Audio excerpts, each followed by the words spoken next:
Ladies and gentlemen, welcome to another episode of 8 plus 1 The Classroom. My name is Charles Nzali. Today, I have a special guest this evening. My guest is a lady who has had a really unique journey. The journey has taken her toll on her, both physically and mentally, but her ability to fight, her ability to refuse to let that circumstances define her is the reason why we are here today.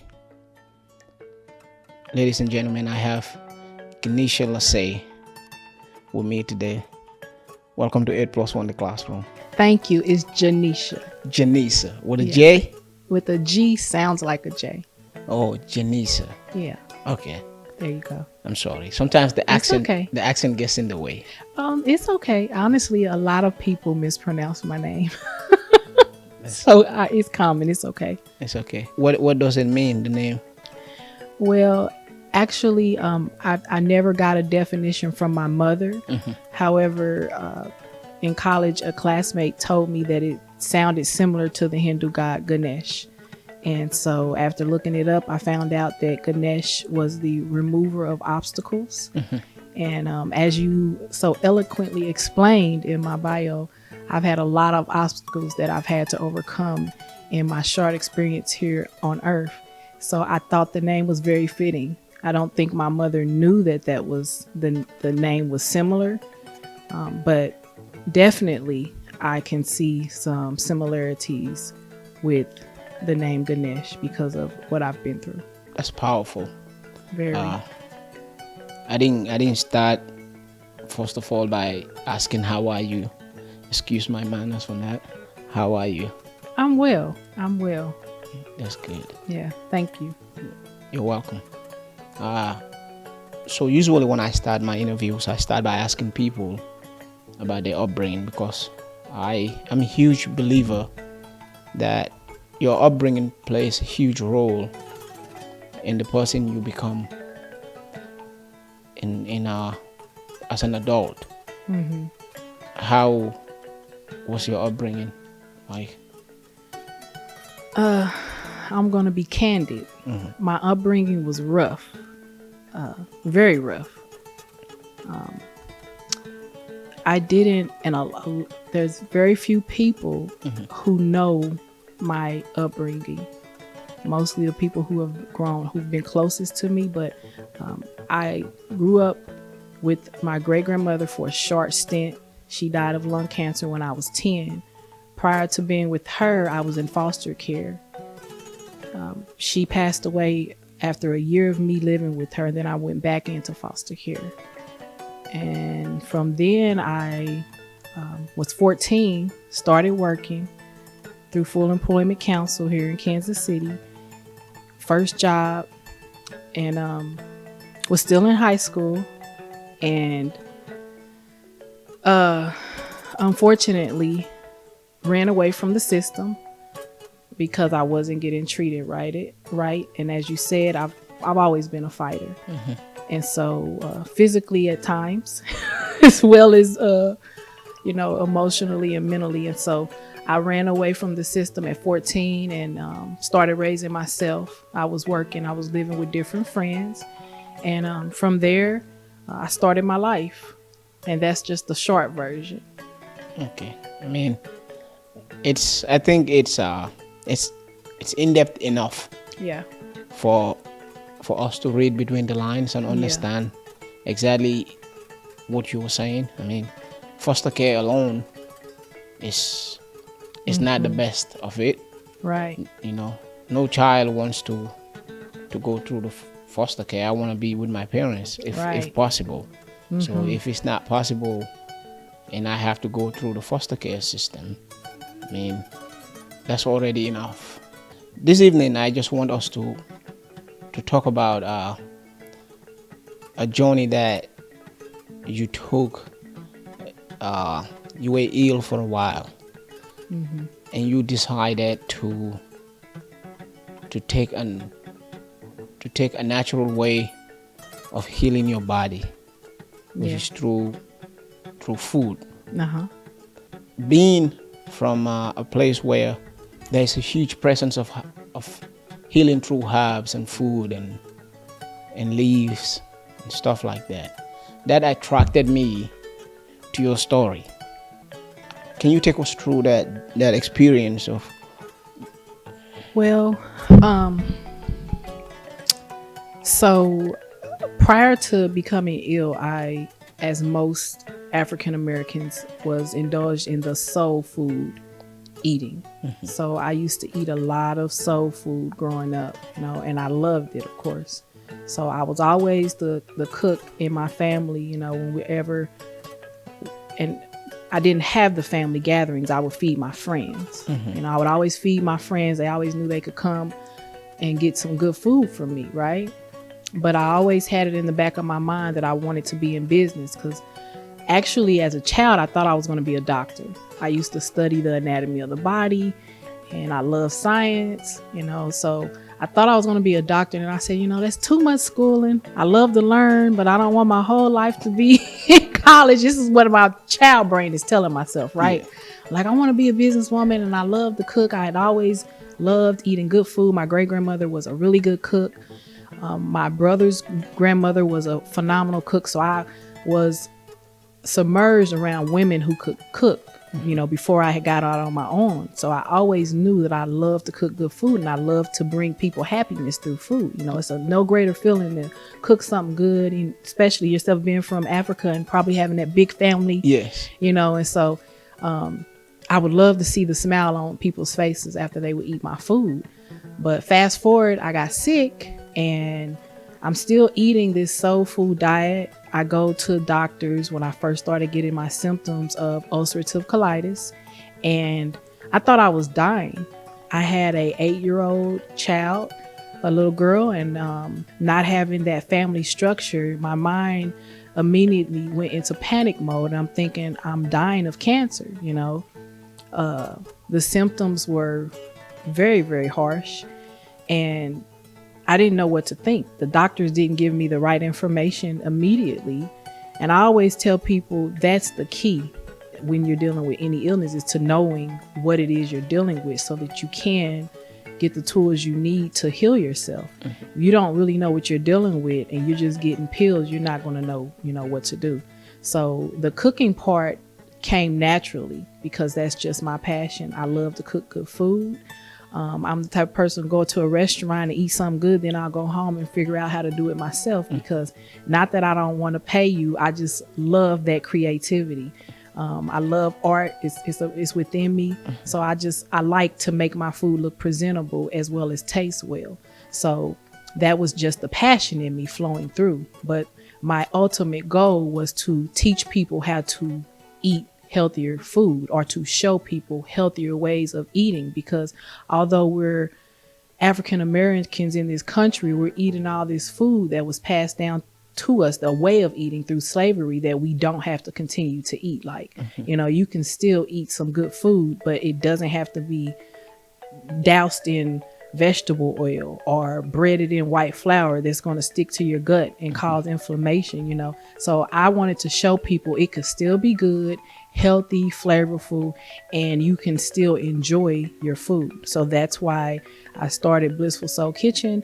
But the ultimate goal was to educate people, and I try to make a conscious effort to make people see that the mindset is what needs to change. It's not so much of eat this, not that. Now, there are some things that perhaps should not be eaten at all, like processed food, However, we're beings having a human experience, so we're going to want comfort, and there's some things that we're going to want to eat regardless if we know that they're not healthy for us. It takes a lot of discipline. And while I've disciplined myself on certain things, there are some things I still indulge in. Like, I bake as well as cook. So I just don't use white sugar. And I try to tell people a lot that white sugar should be removed. Being that I am in school to become a health coach, one of the main things that I hear in the lectures often from doctors is the dangers of white sugar. But we've gotten so comfortable with our sweet drinks and our pastries and different things that a lot of people don't want to change the mindset around it. You know, it's like you say, I have a good friend. She says, if you're going to go and this might be extreme, but it's a good comparison. You're not going to go and hit a crack pipe partially, you know, get a little bit of it, right? You're going to say, oh no, that's crack, I'm not going to take that, right? But you'll go and put sugar in, you'll have it in your drinks, you have it in your cereal, you put it in your coffee. You get what I'm saying here? Yeah. So, and then you're having all this inflammation and you'll say, well, I eat healthy, but you're not realizing that one thing is causing all these different problems in your body. It inflames the whole body, from the gut to the skin to the brain. It affects every part of your being. It's really not supposed to be eaten the way we eat it. The natural form from the sugar cane is what we should be taking it in as, but we can't do that here, right? Yeah.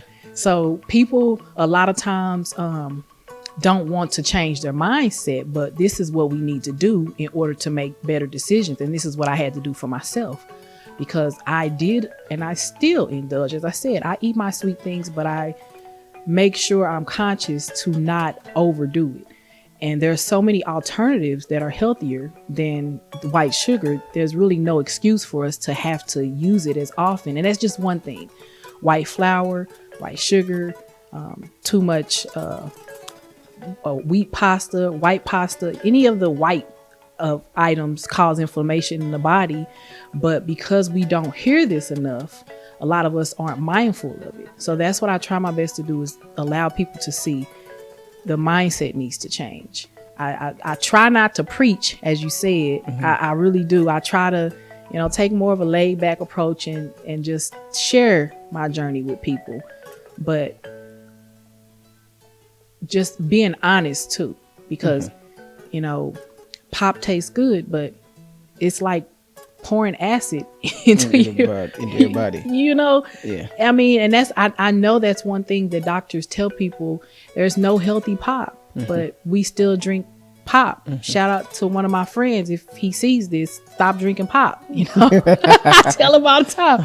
But there are certain things before I got sick that I didn't even indulge in, because mind you, when I was a child, I thought I was going to grow up and be a doctor. So I wasn't big on donuts and pop.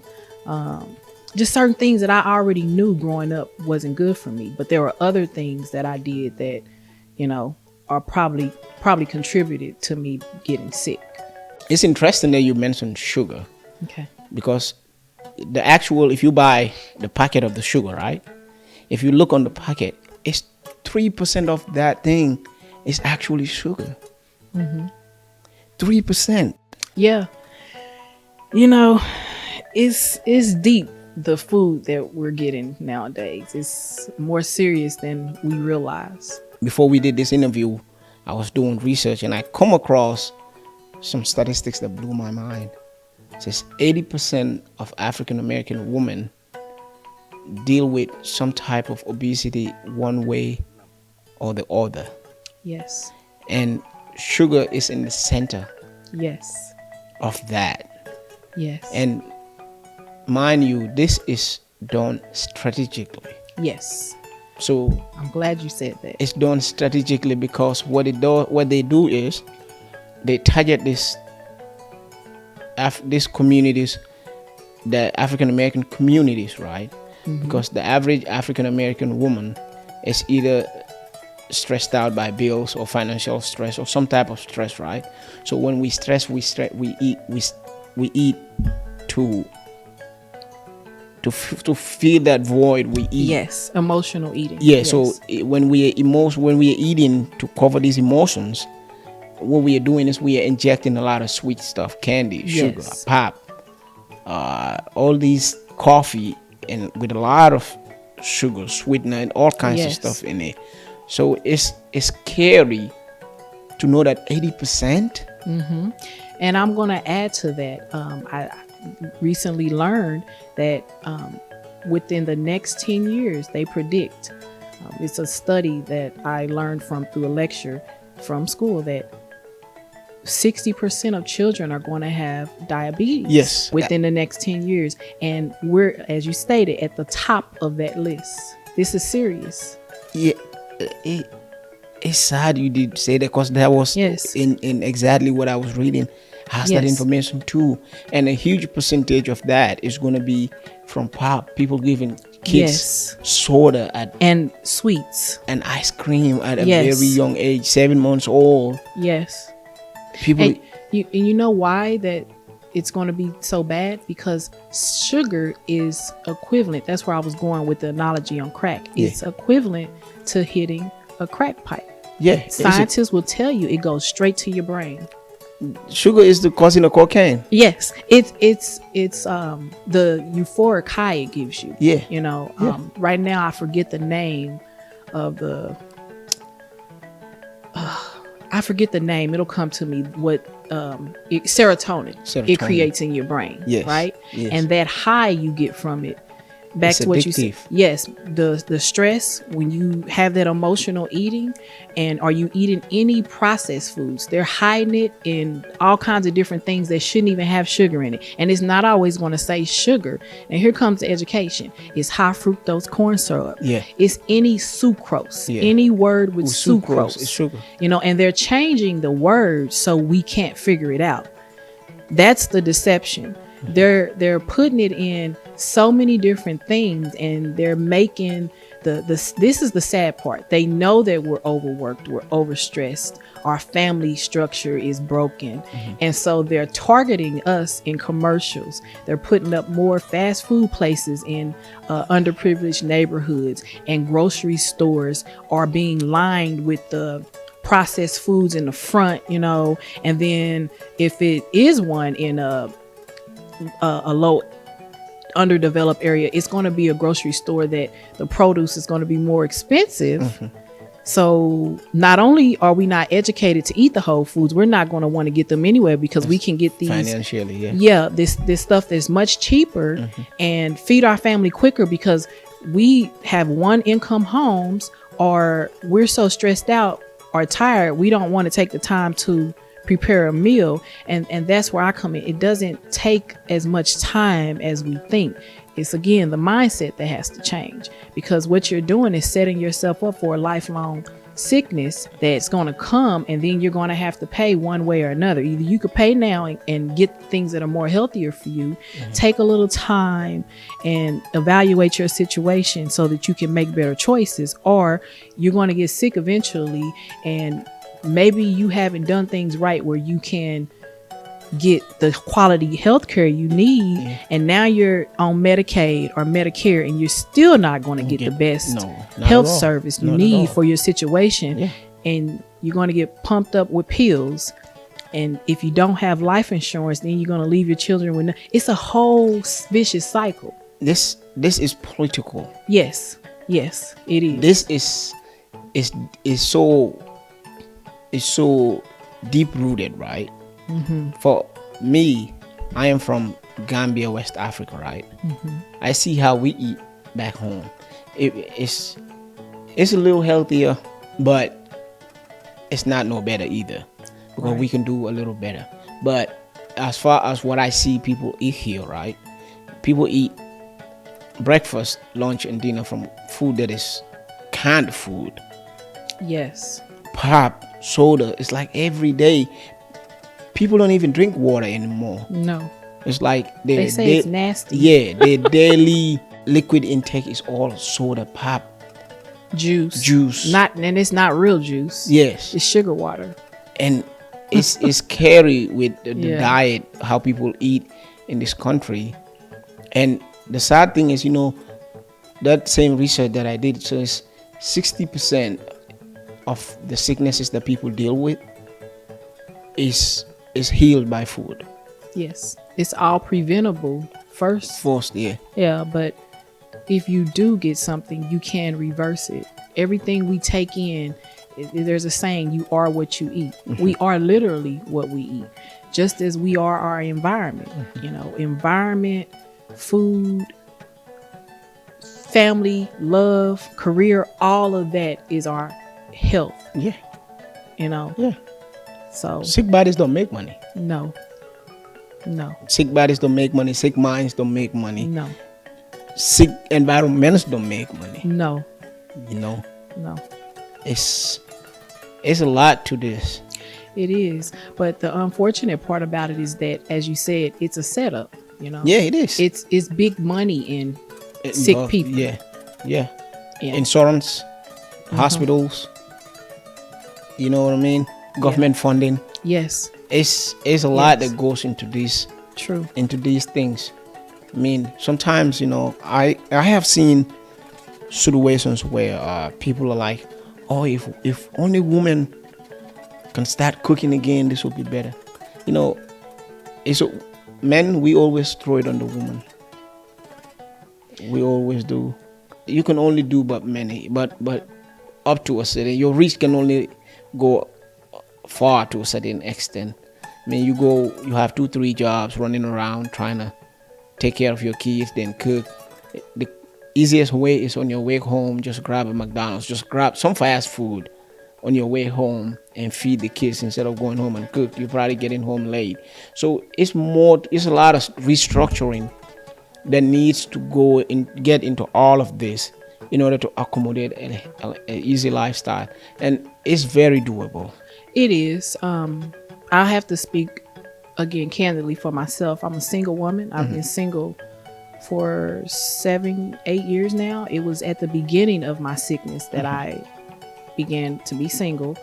I had been in a relationship for about 9 years prior to that, and the sickness came towards the middle, actually, because I dealt with some other sickness too. I used to have really bad migraines, insomnia, severe depression, and I healed myself from that stuff as well. But those things brought me to the digestive sickness. And so I want to say that our body speaks to us, but we often don't listen. Our body is like a car, you know, if it starts sputtering or, you know, it's really electrical, like the vehicle. We don't maintain it, it's not going to work properly, right?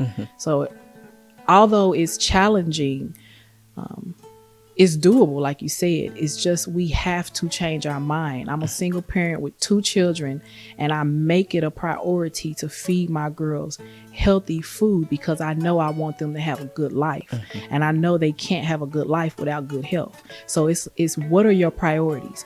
We want to make this money, but like you said, sick bodies don't make money. So it might be convenient to get the fast food, but that's not real food. Real food grows from the ground.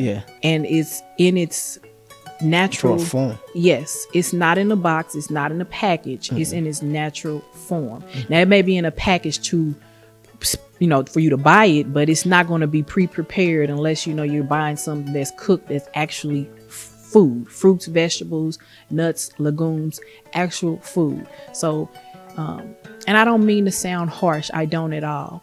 But I'm firm in my resolve because what I went through was hell, in a sense, to heal myself. It's very possible if we change our mind. We can't say, well, I'm working this amount of hours, you know, not to get too personal. Again, people who know me know what I go through to take care of my children and myself. So I know it's challenging, but we have to say, these are my children, or this is my life, because everyone doesn't have children. You know, we can't say, well, if I had a 2-parent home, I mean, we can think it in the back of our mind, but we can make changes to accommodate our situations. Now, also, the mother or the woman is the center of the family. I know you know this well. So this is why it's put on the woman. The woman gets in the kitchen, and this is why I named my restaurant, my mobile food service, Blissful Soul Kitchen, because everything happens in the kitchen. The kitchen is where the healing comes from. You know, it's like a laboratory. We get in there, we mix, we brew, we do what we do, and we bring out healing for the body. So it is the woman's job. And I don't mean that in a political sense as far as the woman should be in the kitchen cooking, but the woman brings the healing and the nurturing. That's not for you all. That's for us to do, to bring to the world. The woman, the woman births, you know, so it's up to us to change the dynamic. You know, if we really want to, it's up to us to make the shift. Because, you know, if we don't, our families aren't going to get better. We have to take the lead. I agree exactly with everything you said, right? I just feel like as men, right, we have a role to play in this as well. We might not be physically in the kitchen cooking, right? But there could be some type of contribution that we can put in, right? Definitely. Some type of some other responsibilities we can take away from the woman and then provide her enough time to go in the kitchen and actually create in the kitchen. And that is what holds the families, it's the balance together. Yes. Having a meal together is the best thing you ever do. I grew up where they bring a big old bowl in the middle and you wash your hands and you come survival of the fittest. You know, you go in there and get you as much as you can before, you know what I mean? And that's the center of it. When it's time for lunch, everybody leaves whatever you're doing. Come and gather and eat. I'm not saying that is what everyone should do. But I'm just saying food is the center of the family, right? Food and love, there's no better love than food. The love of food together, eating together, that's the best of it, right? Yes. For a single mother, it don't have to be when I say family, I'm not saying a husband, wife, and child. No, that's not even what I meant. It could be you and your children, you and your 2 kids, that's family. Right. You know what I mean? Marie and her sons, that's a family. Right? Jared and his boyfriend, that's a family. Right? If people can just come to the basics of just centering everything around a meal and actually putting in the effort in cooking a meal, it's going to change a lot. It's going to change how we look at each other, the perception that we have about our lives. Everything is going to start changing. I mean, you did touch a little bit about the sickness that you have. I can't pronounce it, so I'll let you pronounce it. Ulcerative colitis. Can you tell us a little bit about what really that is? Ulcerative colitis is a gastrointestinal illness. It's an autoimmune. And autoimmune illnesses are illnesses that are diagnosed basically saying that your body is attacking itself in some form. Yeah. So there's lupus, there's celiac disease, several different gastrointestinal diseases. Ulcerative colitis falls under the IBS, irritable bowel syndrome family. So you could have Crohn's, ulcerative colitis, diverticulitis.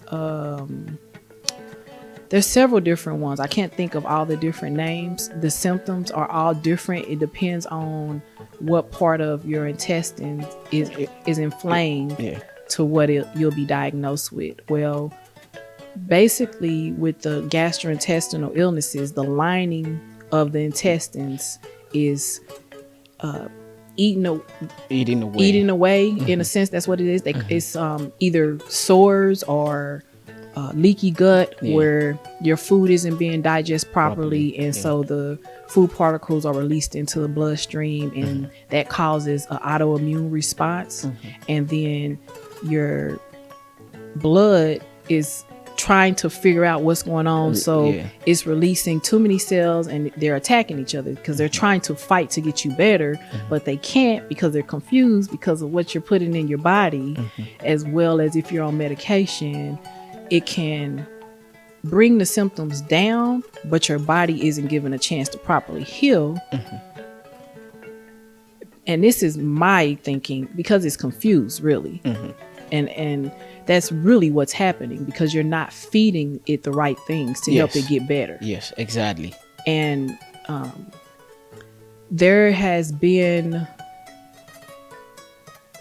I'm say this carefully because I'm learning now, since I am becoming a certified health coach, that they're learning now that some autoimmune illnesses can be repaired through food and diet. However, they are not saying that there are cures for them, because when I first got diagnosed 10 years ago, they told me there was no cure. And so my symptoms, what I started having with the symptoms were bloody stools. That was the very first sign that I knew something was wrong. But let's backtrack. Before that, I used to suffer from constipation. And as I stated, I had the headaches. I would have fatigue. I had the insomnia, all these different symptoms before I even got to the gut issue. All of that stuff prior is stress. Stress is the number one cause of illness outside of poor diet. You can eat a good diet and be stressed out. You know, there's people who eat kale every day and quinoa and take the wheatgrass shots, and they still have some type of sickness because it's three-part: here, your gut, your heart, your mind. You know, your root, your heart chakra, your crown. If it's imbalanced, it's sickness. Sickness is going to come. So that was my first visual sign, was seeing the bloody stools. But I had all those other symptoms years prior, but didn't connect the dots, because we have a tendency within our culture to say, oh, that's common. You know, you just tired, or, oh, that's common. You just take this and you'll be fine. And instead of saying, oh, I need more rest, or I need to deal with this problem that's causing me stress, or I need to eat more fiber so that I'm not constipated, or drink more water, whatever the case may be, there's always a solution for us to change, but we don't. So when I first saw those symptoms and I went to the doctor, they didn't tell me the correct information that I feel I should have been told. Some doctors are so used to giving pills, they just do their job because, you know, that's what sells. Yeah, that's what sells. You're right, but pills. It's a for-profit business. Yeah. Hospitals are for-profit, so they have to make, you know, they have to make bank. Right. And I don't say that to, you know, knock doctors, because I don't have anything against doctors. I stated I want to be one. It's just that some people just want to get better also, so they don't care about the knowledge. I wasn't that person, so I felt I wasn't done a service with my doctor that I went to, because he gave me this big bottle of pills and he said you'll feel better in a few weeks, everything will be okay. And I'm thinking, okay, well, why do I need this big old thing of pills? But my mindset was so different back then. You know, I've grown and elevated my thinking, but I didn't realize that, okay, this isn't going to go away. I'm thinking I take the pills, it'll get better. Cool. He didn't tell me this is not going to go away. He said, you'll be better. You'll take these pills. It'll be okay. Right. I took the pills. Everything was fine. But I'm thinking in my head, like a lot of doctors, he just over prescribed me this medicine. Like maybe it'll take a little longer, but I definitely won't need all these pills. So I stopped taking them. I think I even threw them away. I kept eating the same way I was eating. 2 years passed and I didn't change anything. I at that particular time, I was drinking a lot of alcohol. I used to really love to drink wine. So, you know, and I have nothing wrong. I don't have any problem with people who want to drink or anything like that. It's just that you have to know your body and what you can tolerate. So I didn't change anything. I didn't take any of the stress out of my life. I kept eating the soul food, you know, the mac and cheese, the fried chicken, whatever, right? Go to another doctor. And they said, well, did you take them 2 years ago, right? Did you continue to take the medicine? I said, well, that was 2 years ago. Why would I keep taking the medicine? Well, did you refill the script? No. Why would I do that? Well, because you have ulcerative colitis and it's not going to be, it's incurable. And I said, what?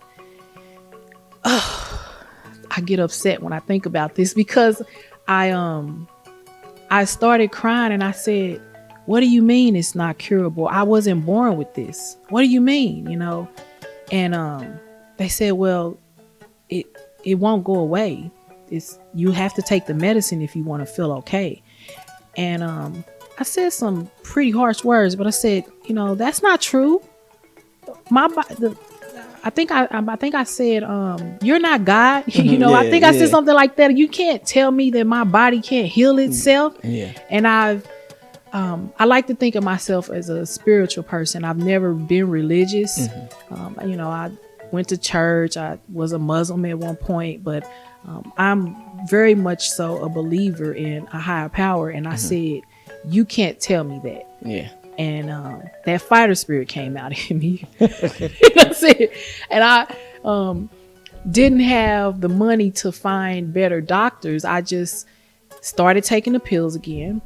But what I immediately started doing was researching, learning about, and I did it in steps. First, what is ulcerative colitis? Okay, it's inflammation of the gut. So I researched and studied inflammation. And then what is autoimmune? I researched and studied that. And then I started to learn about foods that cause inflammation. And then from that, I started to learn about stress and so much more, different diets. I tried the pescatarian, the paleo, whole 30. I even learned about Ayurvedic healing, Chinese medicine, so much. And it all came back to a plant-based diet. I took the information, went back to my doctors and said, I found this out. I learned this. And if I don't eat this, if I don't eat that, I probably can get better. And I won't have to take these pills. And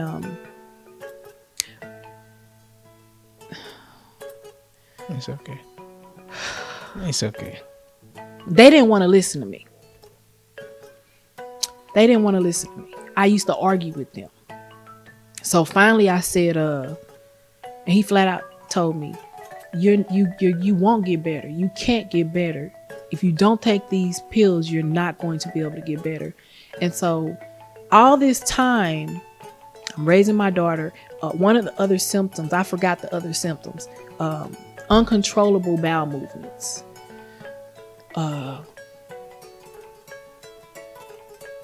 Aches and pains in the body, cramps, fatigue, definitely irritability.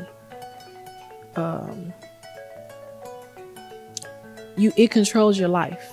You can't go anywhere without having to go to the bathroom constantly. Sometimes you may not be eating anything because now you're scared to eat and you don't know what's going to cause you to have an urgent bowel movement. So you're not eating, but you're still going to the bathroom and having these bloody stools. And now the doctors are giving you iron because you're losing so much blood. So that's what makes you so tired and weak. You're also not sleeping because sometimes it's waking you up at night.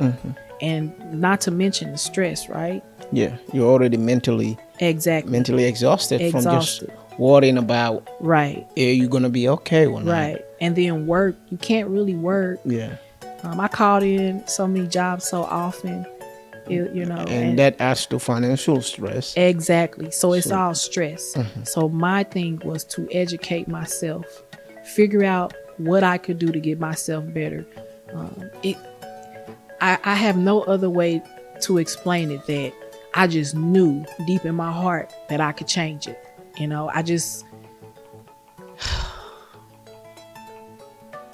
I had been through so much up until that point. It's so much people don't really know that I've been through and why I get so passionate about this, because I was so severely sick. And I said, God, if I can heal myself of this, I just want to help people get better, because I know that if I do this and I show people that you can overcome this illness, you can overcome anything, really, And so I took the information back to my doctors. They fought with me and I stopped going to the doctor. I said, you know what? I don't need this. I just won't be back. The last draw was when they gave me an injection to stick in my stomach. And it was a Humira, and it was supposed to put you in remission. And they had several people who had, from case studies that had went into remission. And I read they shipped the box to the big box. I took it for about a week and a half, maybe 2 weeks.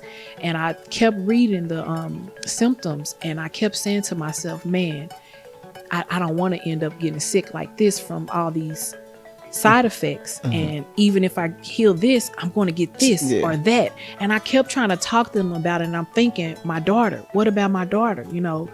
Coming from foster care and not having a supportive family, what's going to happen to my daughter? What's going to happen to me?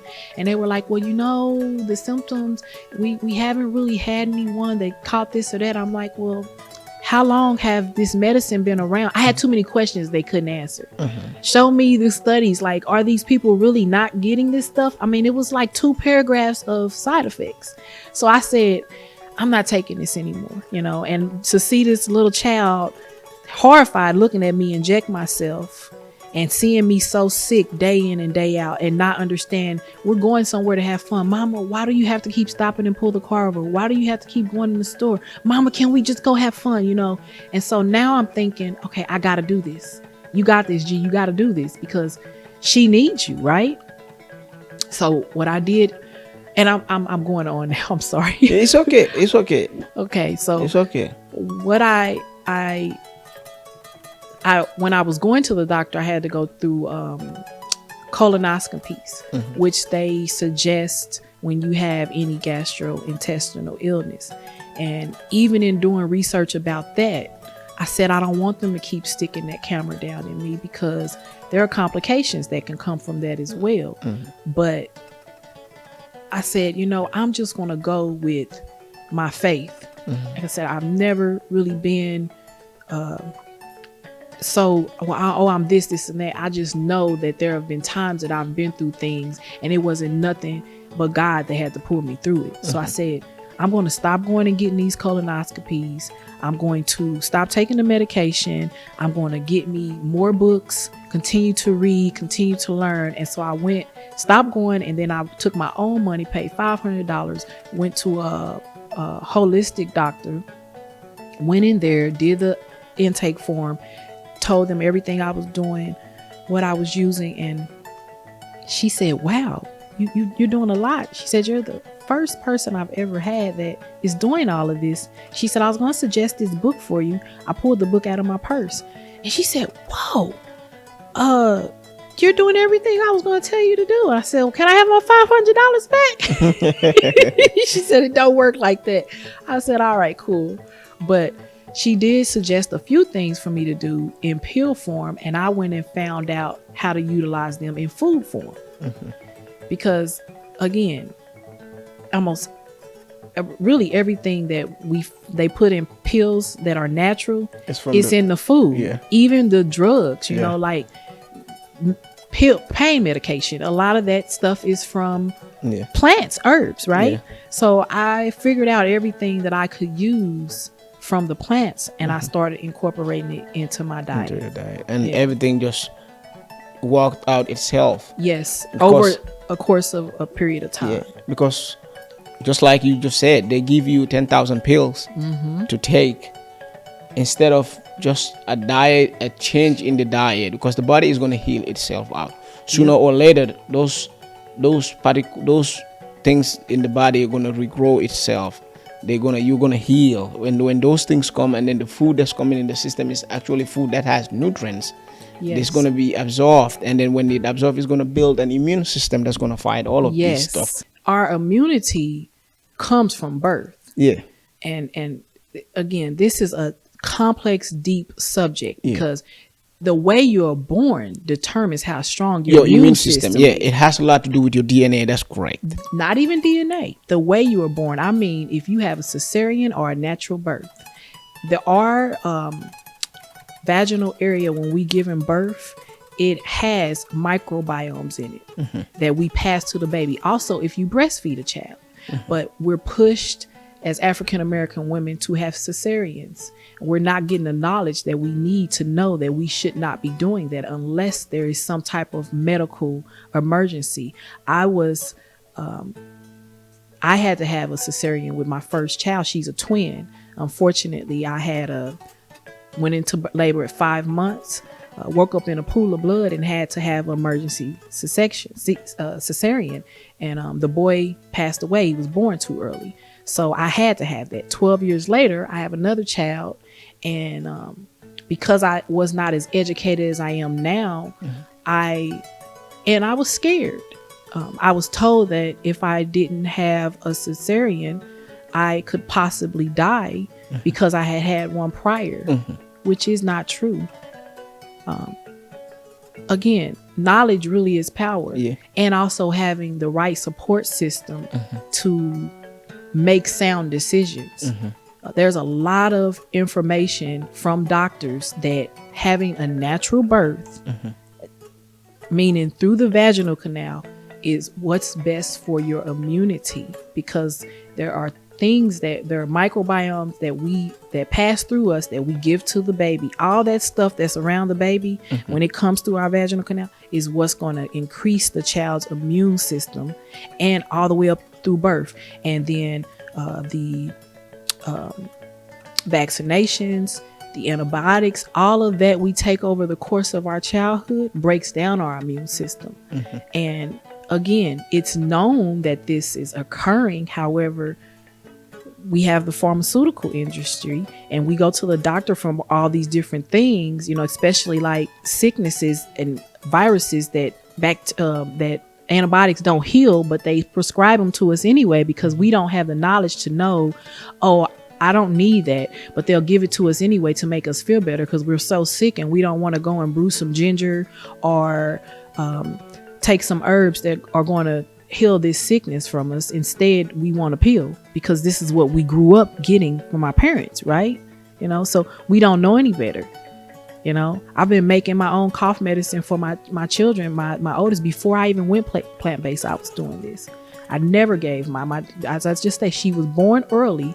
So she was on oxygen for 6 months of her beginning of her life. She spent the first 3 months in the NICU. So when she came home, I had a really good doctor, and she told me, she said, don't put her in daycare. If you do, she could get so sick, her immune system is weak, she could die.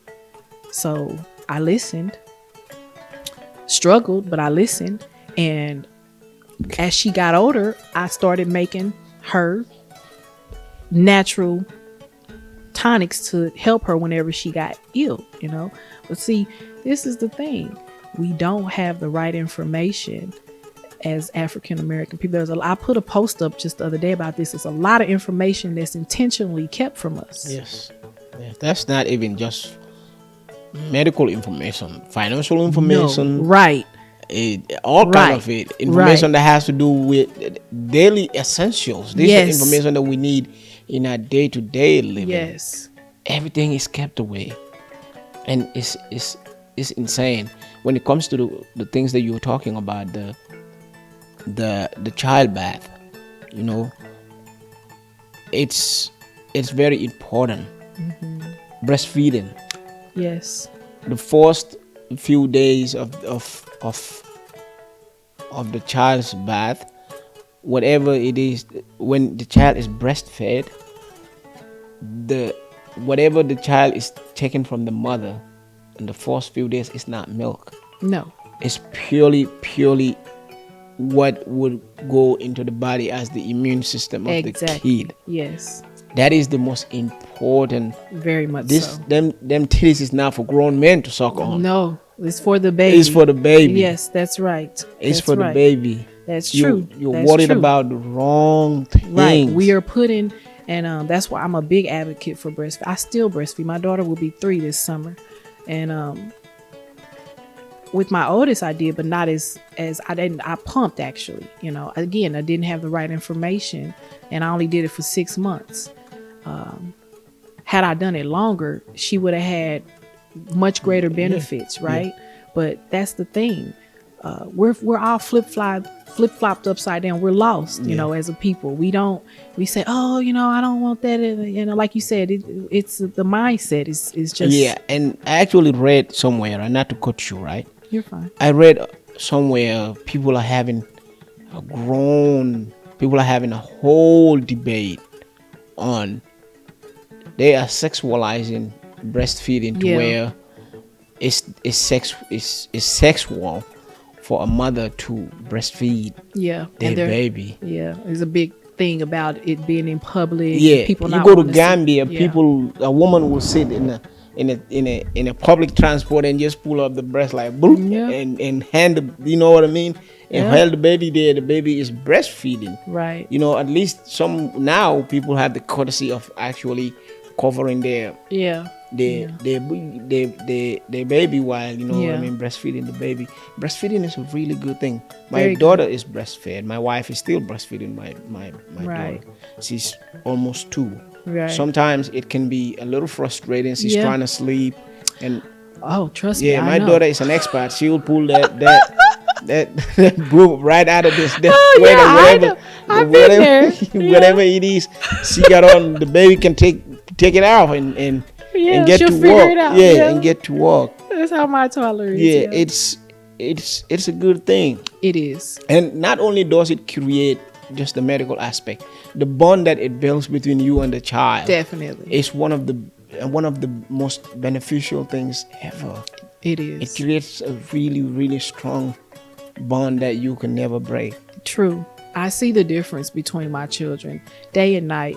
You know, granted, I'm taking into account that my oldest child was born 4 months early. Mm-hmm. However, and I worked with her extensively to overcome hurdles of her being born so early. But I see the difference. It's a big difference. Even now, when I go to the doctors for my children, they're saying, do you do this? Do you feed them this?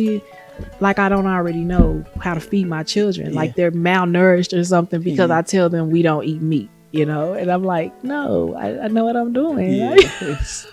it's beautiful too. It's beautiful. Nothing is more beneficial, right, than investing in your health. True. Nothing is more beneficial than investing in your health, because at the core of it, it's your ability to move up and down. Right. It's your ability to be here for a really long time, Right. healthy. Right. I want to be 60 and kicking it. Right. And see, I know someone right now who is in her 60s and she's plant-based and she can outmove either of us, you know? And we have this thought that as we get older, we're supposed to naturally get sick. That's not true.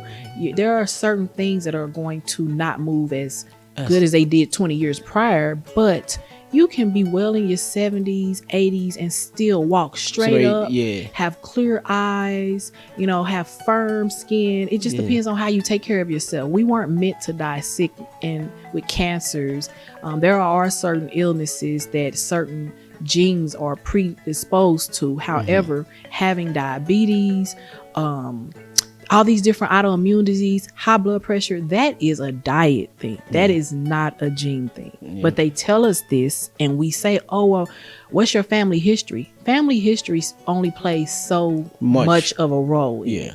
Okay. Yeah. Because I have several family members that I know passed away of different cancers, but then I look, what were their lifestyle? Lifestyle is the key. Yes. So I know you said I want to make sure to remember to bring this up about the different vegan, plant-based, vegetarian. Yeah. There's so many different diets. I didn't even know that there were over 100 different diets until I started school. There are 100 different diets. But when it comes to vegan, plant-based, vegetarian, vegan is more so, it's the animal. It's no animal products, right? No, and they are against animal items, you know, like clothes, leather, anything, right? They're all for animal rights. Plant-based is whole foods. It's foods that are natural in their state, come from the earth. Fruits, nuts, berries, legumes, that's plant-based. For myself, I prefer no processed food. So none of the fake meats. That's plant-based. Vegan, it can be fake meats, stuff that you buy in the store that's processed, that is mock meat, like the Impossible Burger, Beyond Burger, all that different things. And I probably shouldn't have said those names, but just to give an idea that those are fake meat products. But vegetarian is you can not eat meat, but you might have dairy or eggs. So that's vegetarian. I stick with the plant-based diet because that's where I found the healing. That's where we get most of our nutrients, all of our nutrients from, really. It comes from stuff that grows naturally. There is a food for every part of the body, just as well as there are herbs that are used to heal certain ailments. We don't necessarily need to eat meat. Everybody's biochemistry is different. So I never tell people no one should eat meat. That's not my stance. My thing is eat more whole foods, eat more berries, eat more nuts, eat more legumes, whatever you can eat within your diet, because we all are, our bodies have different needs. We come from different cultures, different parts of the world. So where one thing may not settle well within my digestive system, it'll be okay for you. So the whole thing is eat healthy, eat what's best for you, but make sure you're feeding yourself nourishment. You're feeding yourself life so that you can be healthy and well, and making sure that you're, as you talked about, the togetherness, your family, your career, your stress levels low, you're getting sleep, all of that also fuels you as well. Wow. That's it. My wish for you. I'm not even going to ask you what do you wish for yourself. I'm just going to speak positivity into you. I'm just going to fill you with positivity, right? My wish for you is for you to be put in a restaurant, or for you to have the means of opening your own restaurant the way you want it, how you want it. What do you want to sell at your own menu, your own way? Yes. You know what I mean?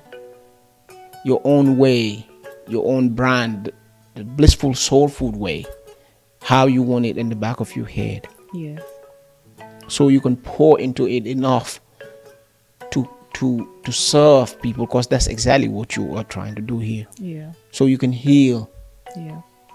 So you can go out and speak to the world, so people can listen to your story and get the real deal.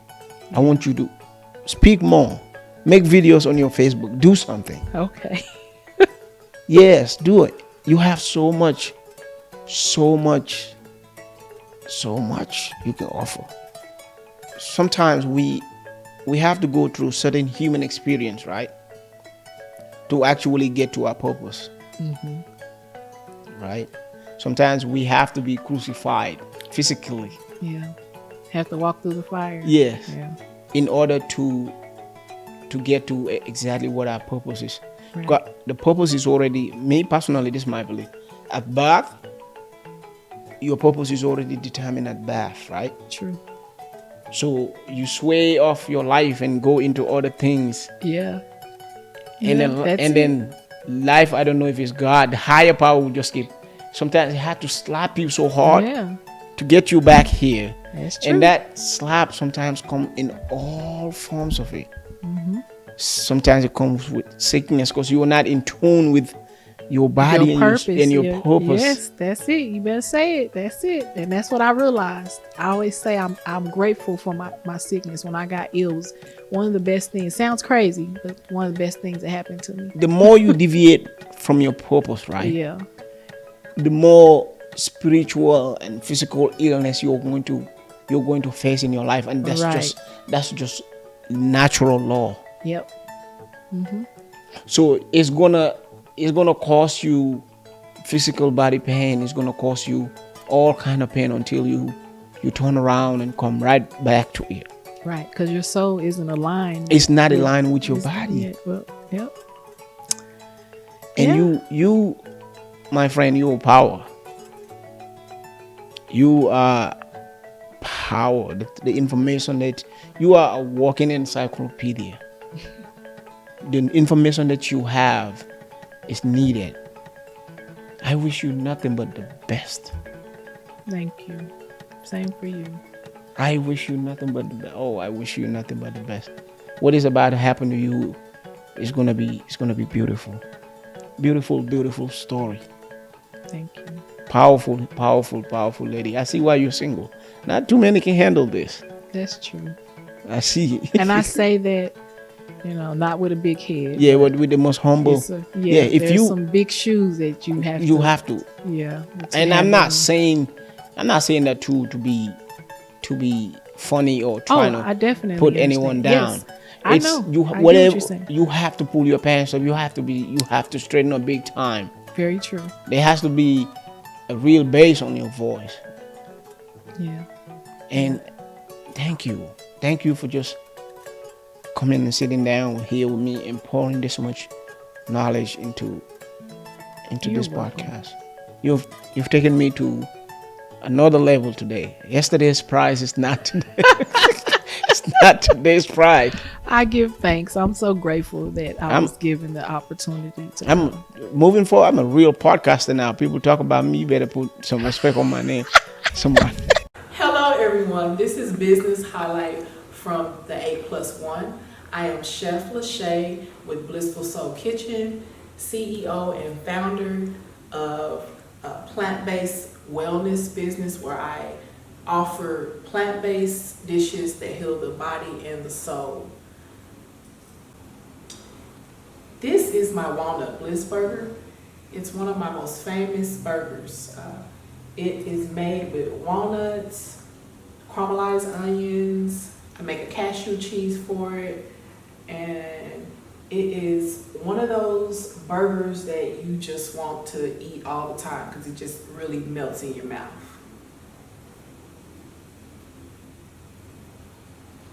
These are spelt pancakes. Spelt is an ancient grain that has just a little bit of gluten in it, and because it hasn't changed as much as some of the other wheats, it's digested more easily than some wheat flours that are used. And it's high in protein as well as other minerals. I make my own caramelized apple butter for it, and with a little bit of maple syrup and some berries, and it's a really well-balanced breakfast for me and my children. These are stuffed peppers with a cashew cheese and a little bit of mint on top. They're stuffed with wild rice. Wild rice is really high in fiber and nutrients, and stuffed peppers was a dish that we ate a lot growing up. And so I wanted to recreate a dish that was similar to something that I ate as a child. Normally it's stuffed with white rice and either ground beef or turkey, and I just made a healthier version of it.